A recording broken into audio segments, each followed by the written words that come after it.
हम माननीय प्रधानमंत्री जी से विनम्र अनुरोध करते हैं कि वे अपने संबोधन से हमें अनुग्रहित करें।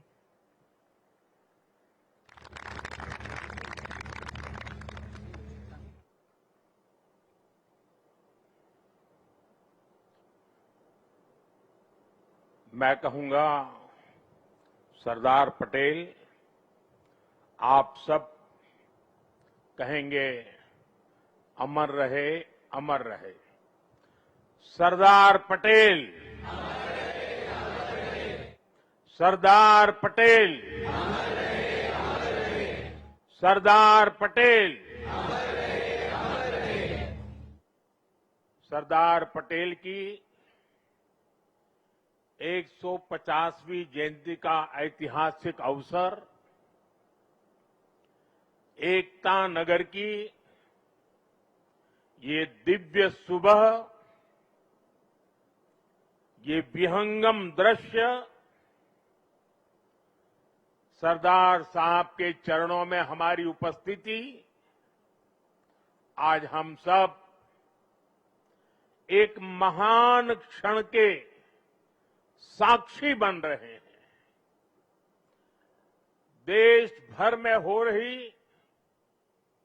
एकता दौड़, रन फॉर यूनिटी, कोटि कोटि भारतीयों का उत्साह, हम नए भारत की संकल्प शक्ति को साक्षात महसूस कर रहे हैं। अभी यहां जो कार्यक्रम हुए, कल शाम जो अद्भुत प्रस्तुति हुई, उनमें भी अतीत की परंपरा थी, वर्तमान का श्रम और शौर्य था, और भविष्य की सिद्धि की झलक भी थी। सरदार साहब की 150वीं जयंती के उपलक्ष्य में स्मृति सिक्का और विशेष डाक टिकट भी जारी किया गया है। मैं सभी 140 करोड़ देशवासियों को सरदार साहब की जयंती की, राष्ट्रीय एकता दिवस की बहुत बहुत बधाई देता हूं, अनेक अनेक शुभकामनाएं देता हूं। साथियों, सरदार पटेल मानते थे कि इतिहास लिखने में समय नहीं गंवाना चाहिए, हमें तो इतिहास बनाने के लिए मेहनत करनी चाहिए। उनकी ये भावना हमें उनकी जीवन गाथा में दिखाई देती है। सरदार साहब ने जो नीतियां बनाई, जो निर्णय लिए, उन्होंने नया इतिहास रचा, नया इतिहास बनाया। आजादी के बाद 550 से ज्यादा रियासतों को एक साथ जोड़ने का असंभव कार्य को उन्होंने संभव करके दिखा दिया। एक भारत श्रेष्ठ भारत का विचार उनके लिए सर्वोपरि था। इसलिए आज सरदार पटेल की जयंती का दिन स्वाभाविक रूप से राष्ट्रीय एकता का महापर्व बन गया है। जिस तरह हम 140 करोड़ देशवासी 15 अगस्त को स्वतंत्रता दिवस मनाते हैं, 26 जनवरी को गणतंत्र दिवस मनाते हैं, वैसे ही एकता दिवस का महत्व हमारे लिए प्रेरणा की पल है, गर्व की पल है। आज करोड़ों लोगों ने एकता की शपथ ली है। हमने संकल्प लिया है कि हम ऐसे कार्यों को बढ़ावा देंगे जो देश की एकता को मजबूती दें। यहां एकता नगर में ही एकता मॉल, एकता गार्डन, एकता के सूत्र को सशक्त करते दिखते हैं।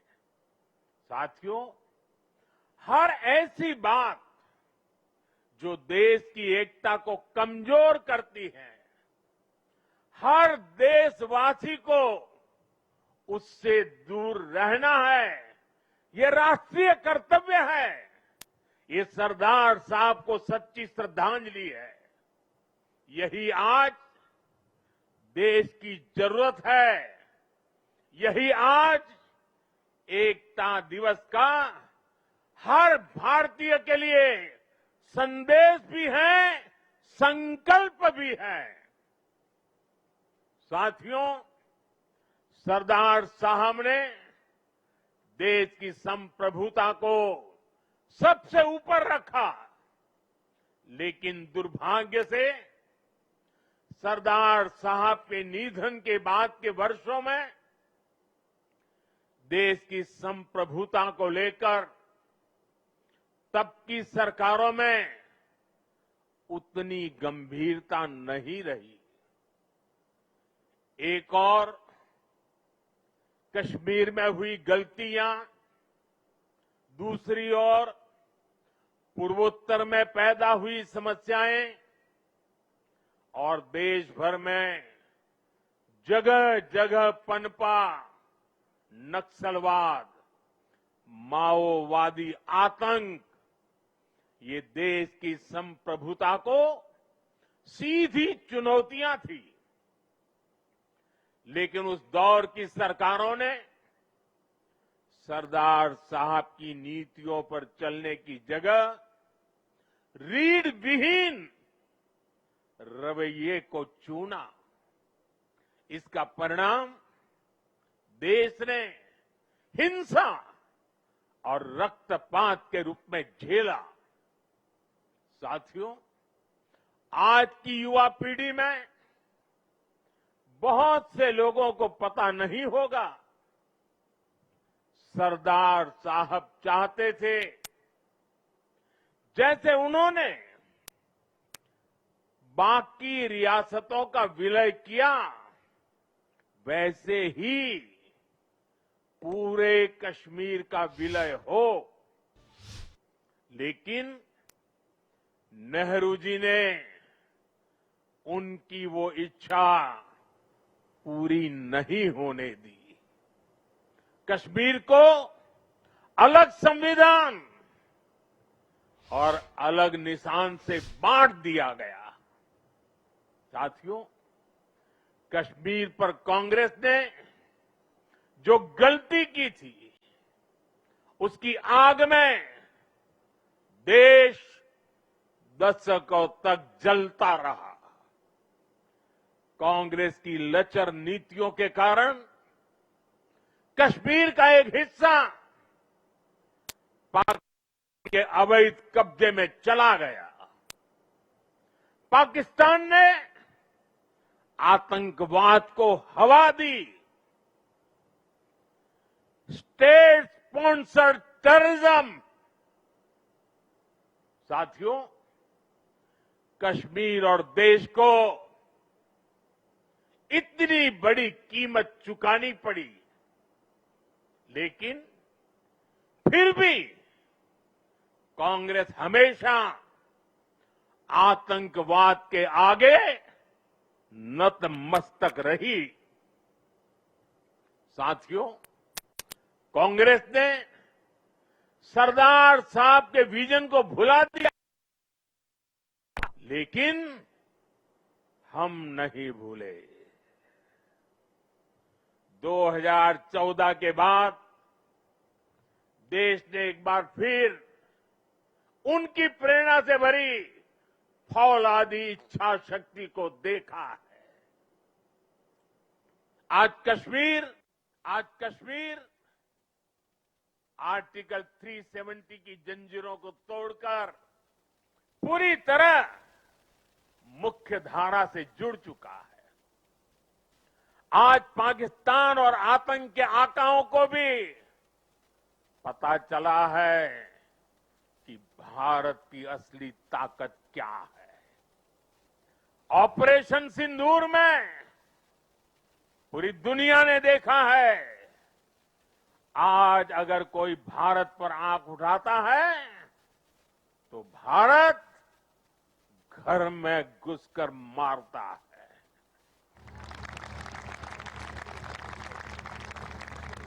हर बार भारत का जवाब पहले से बड़ा होता है, पहले से ज्यादा निर्णायक होता है।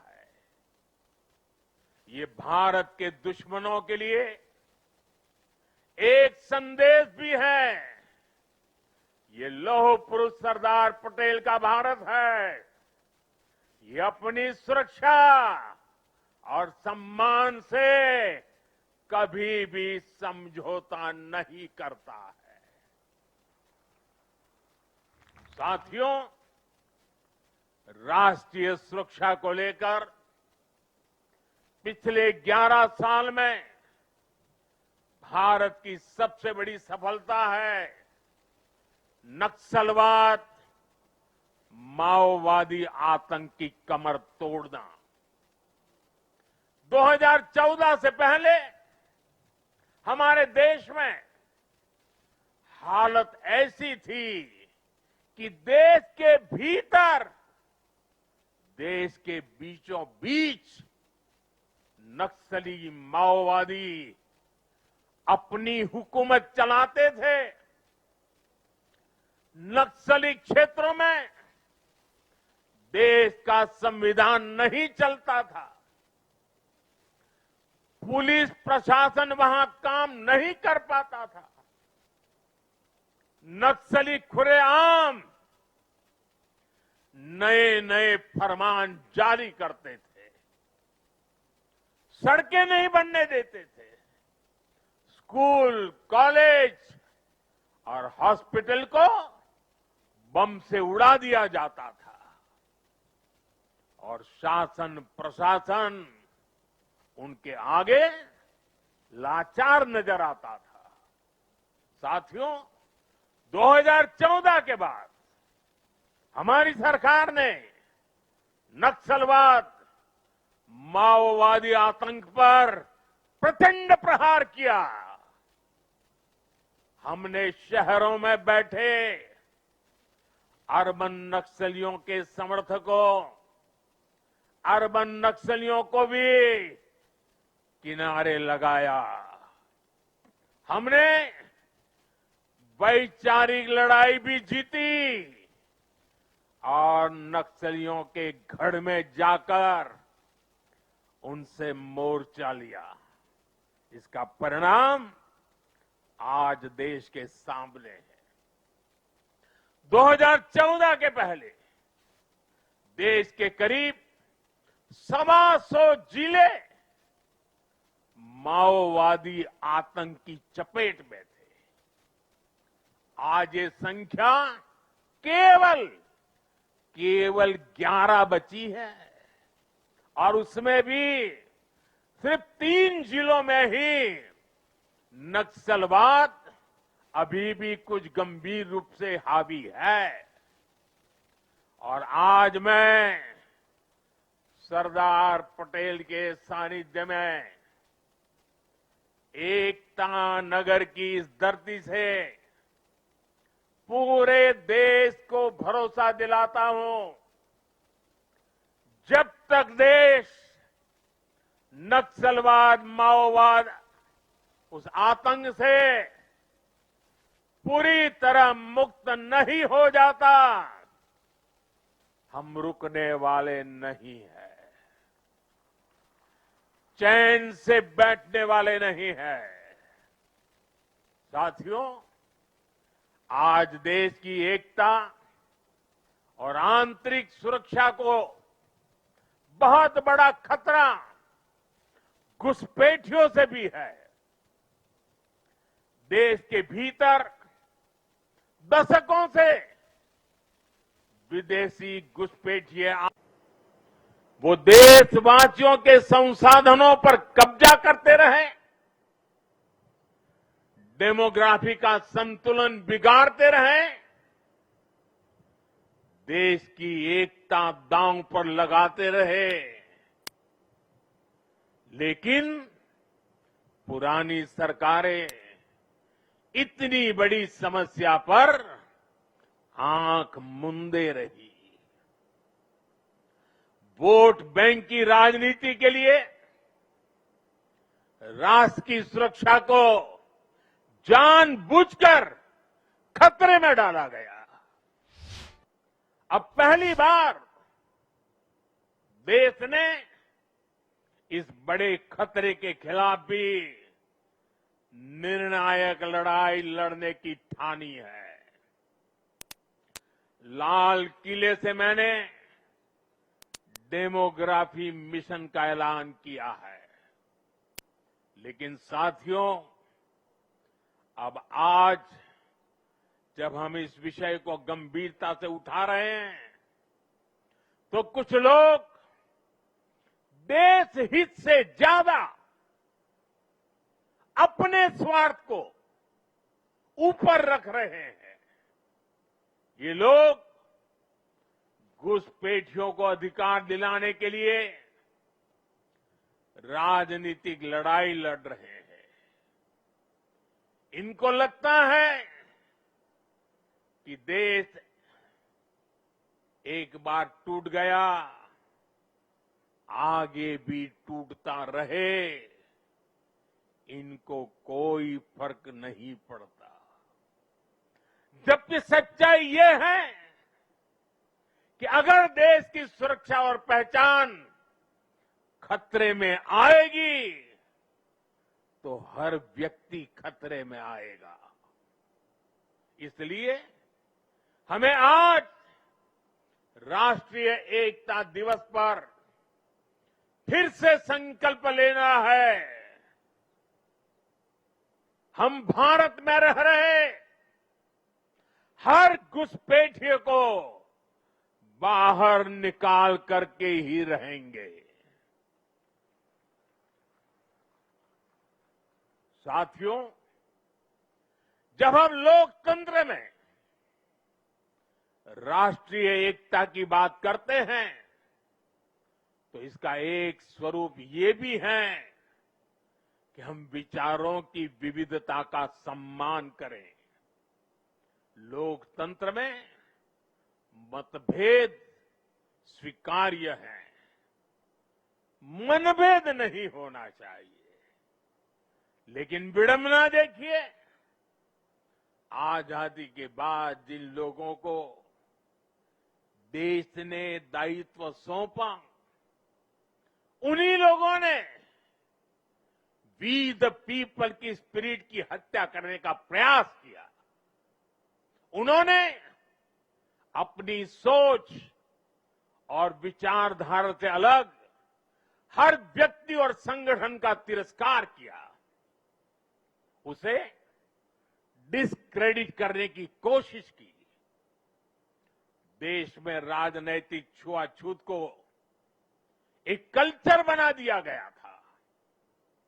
हम सभी को पता है, कांग्रेस सरकारों में सरदार पटेल और उनकी लेगेसी के साथ क्या क्या हुआ है।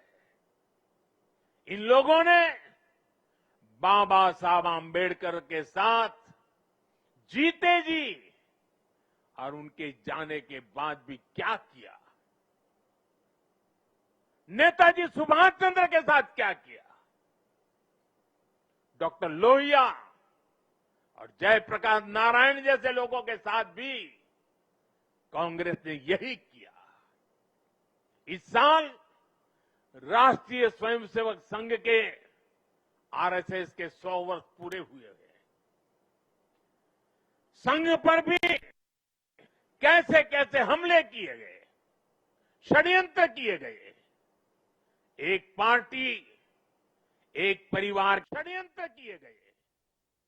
एक पार्टी, एक परिवार के बाहर हर व्यक्ति और हर विचार को अछूत बनाने की भरसक कोशिश हुई। भाइयों और बहनों, हमें गर्व है कि हमने देश को बांटने वाली इस राजनीतिक छुआछूत को खत्म किया है। हमने सरदार पटेल की स्टैच्यू ऑफ यूनिटी बनाई। हमने बाबा साहब के पंच तीर्थ बनवाए। दिल्ली में बाबा साहब का घर, उनका महापरिनिर्वाण स्थल कांग्रेस के दौर में उपेक्षा की वजह से दुर्दशा का शिकार था। हमने उस पवित्र स्थल को ऐतिहासिक मेमोरियल में बदला है। कांग्रेस के समय में सिर्फ एक पूर्व प्रधानमंत्री के नाम पर म्यूजियम था।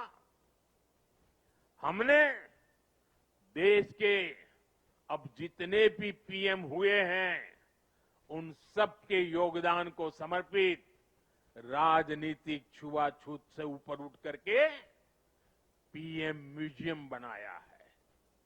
हमने कर्पूरी ठाकुर जैसे जननायक को भारत रत्न दिया।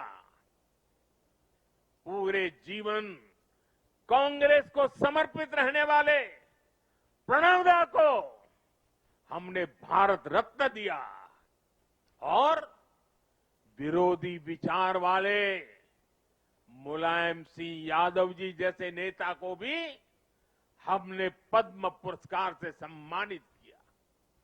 इन फैसलों के पीछे सोच यही थी कि राजनैतिक मतभेदों से ऊपर उठकर देश के लिए एकजुट होने की भावना मजबूत हो। ऑपरेशन सिंदूर के बाद विदेशों में गए हमारे सर्वदलीय प्रतिनिधि मंडल में भी हमने एकता की इस झलक को देखी है। साथियों, राजनीतिक हितों के लिए देश की एकता पर प्रहार की सोच, ये गुलामी की मानसिकता का हिस्सा है। कांग्रेस ने अंग्रेजों से केवल पार्टी और सत्ता ही नहीं पाई, बल्कि कांग्रेस ने गुलामी की मानसिकता को भी आत्मसात कर लिया था। आप देखिए, अभी कुछ दिन बाद ही हमारे राष्ट्रगीत वंदे मातरम के 150 साल होने जा रहे हैं। 1905 में जब अंग्रेजों ने बंगाल का विभाजन किया, उसके प्रतिरोध में वंदे मातरम हर देशवासी का स्वर बन गया था। वंदे मातरम देश की एकता और एकजुटता की आवाज बन गया था। अंग्रेजों ने वंदे मातरम बोलने की बात तक बैन लगाने की कोशिश की थी। अंग्रेज इस कोशिश में कभी भी कामयाब नहीं हो पाए। कई हिंदुस्तान के कोने कोने से वंदे मातरम का नारा गुंजता ही रहा। लेकिन जो काम अंग्रेज नहीं कर पाए, वो काम कांग्रेस ने कर दिया। कांग्रेस ने मजहबी आधार पर वंदे मातरम के एक हिस्से को ही हटा दिया। यानी कांग्रेस ने समाज को भी बांटा और अंग्रेजों के एजेंडे को भी आगे बढ़ाया।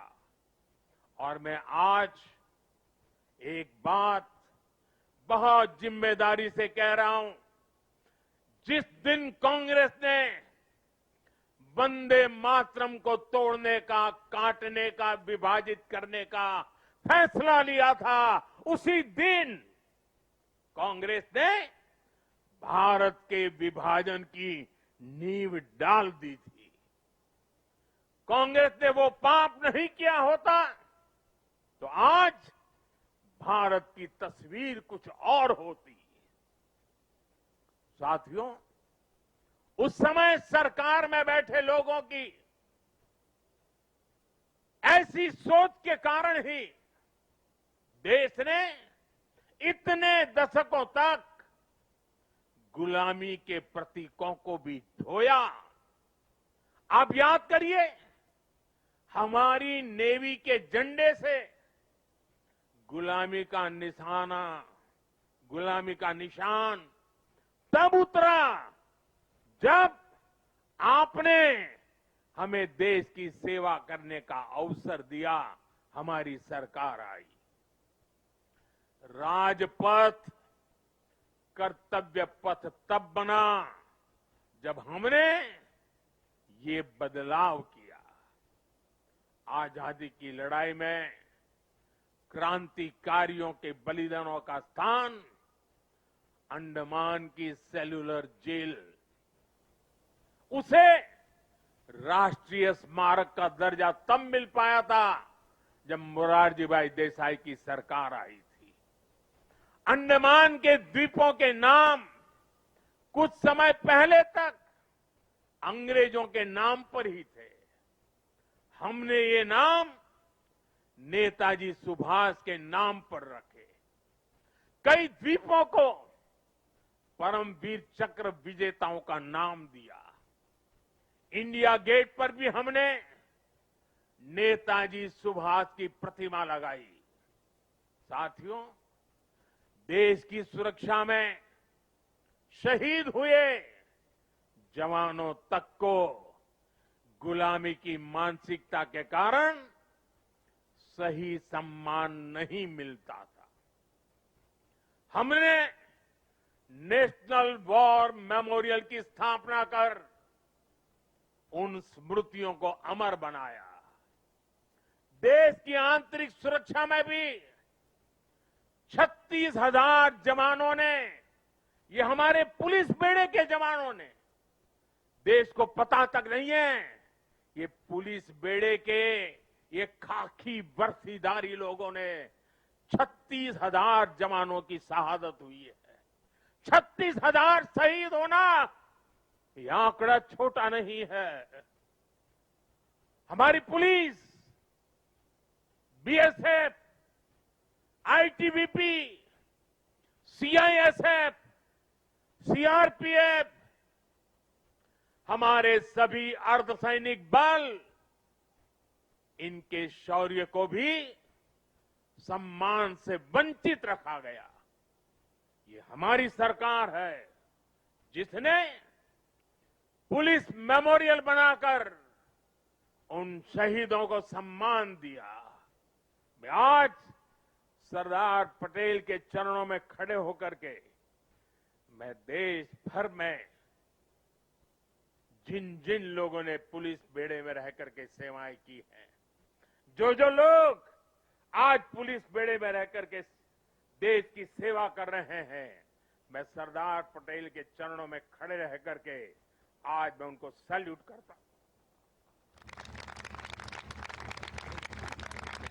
मैं उनका गौरव करता हूं, मैं उनका सम्मान करता हूं। आज देश गुलामी की मानसिकता के हर निशान को हटा रहा है।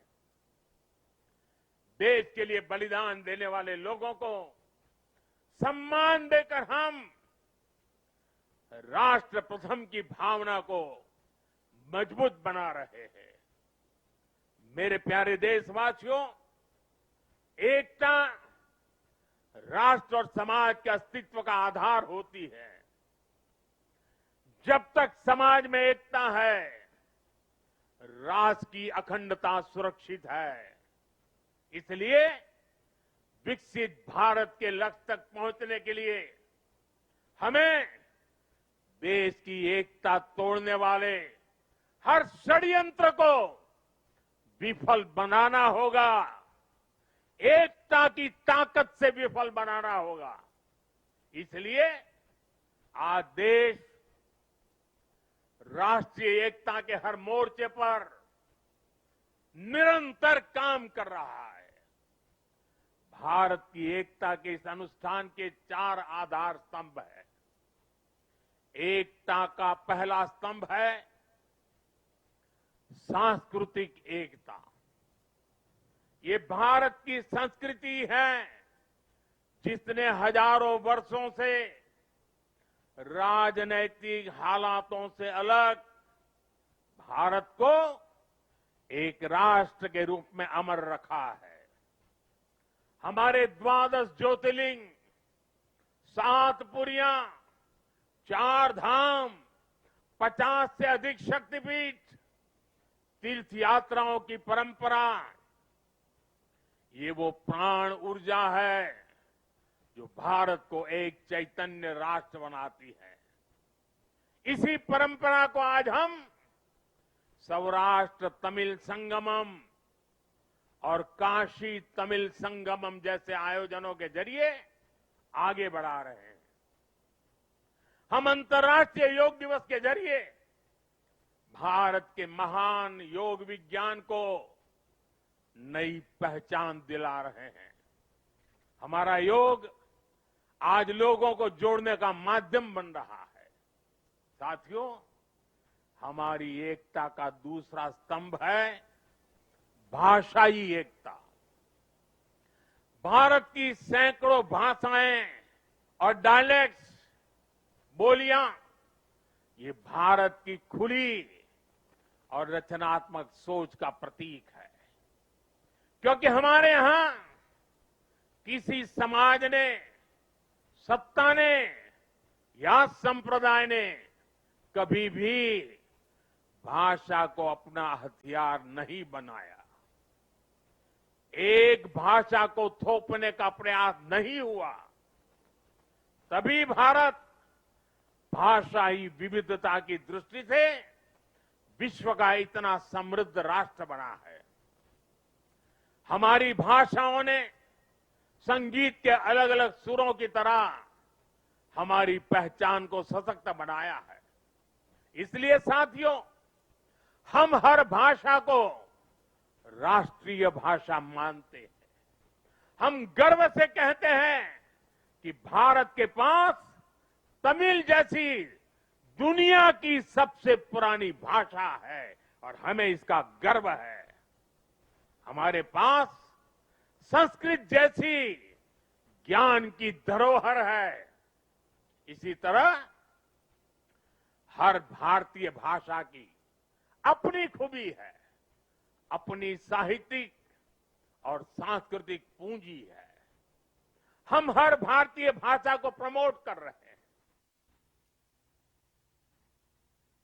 करें और आगे बढ़े। भारत के लोग देश की दूसरी भाषाओं को भी जानें, उनसे सीखें।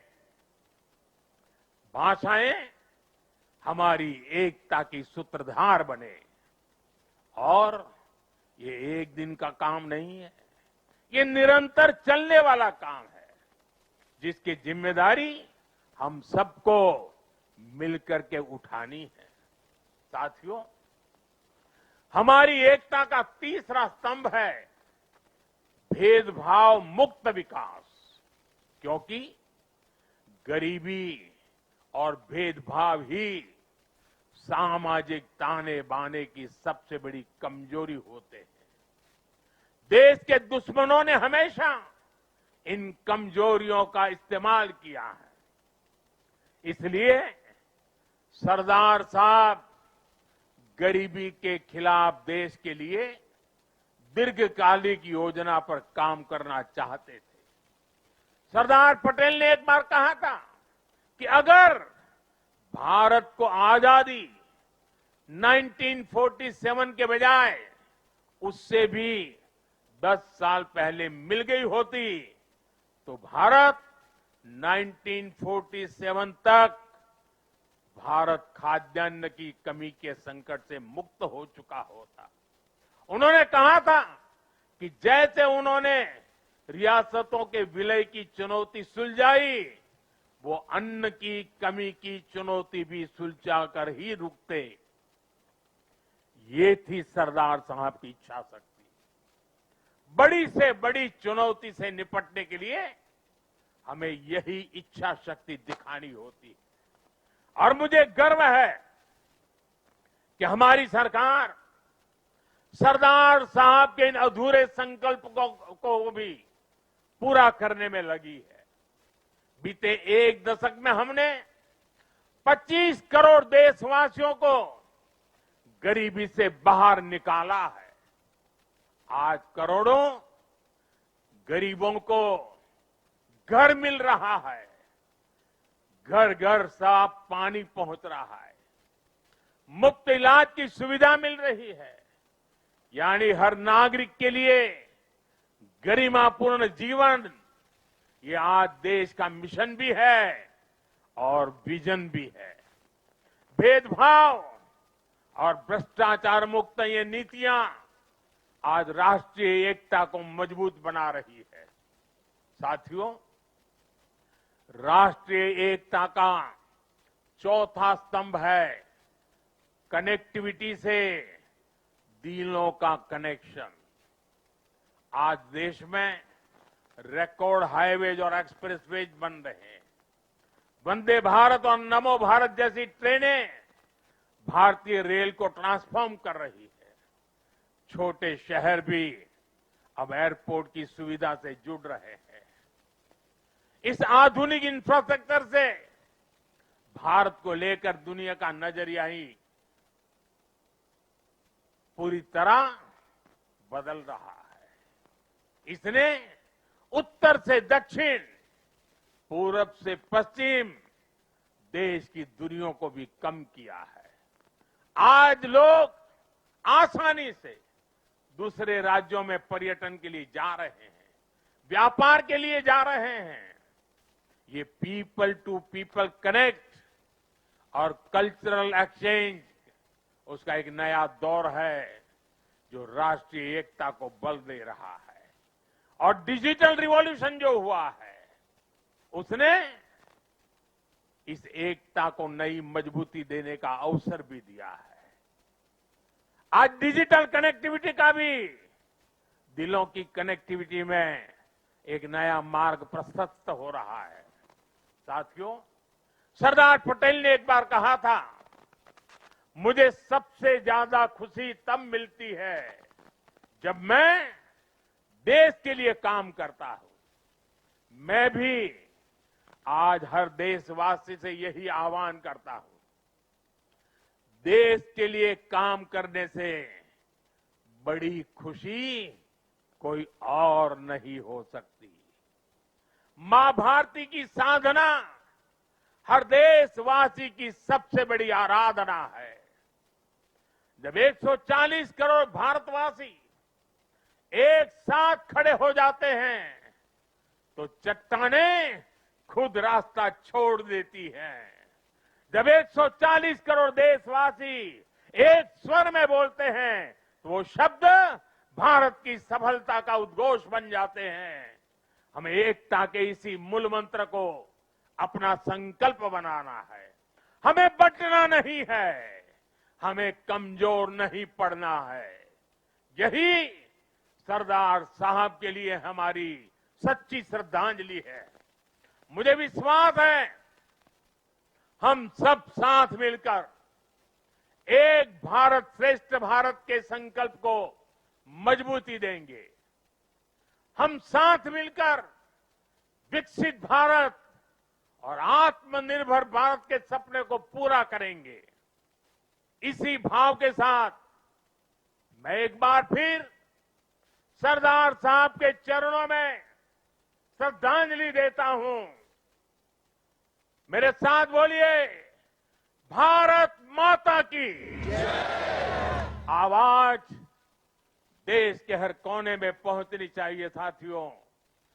भारत माता की, भारत माता की, भारत माता की, वंदे वंदे वंदे वंदे वंदे वंदे वंदे। आप सबका बहुत बहुत धन्यवाद।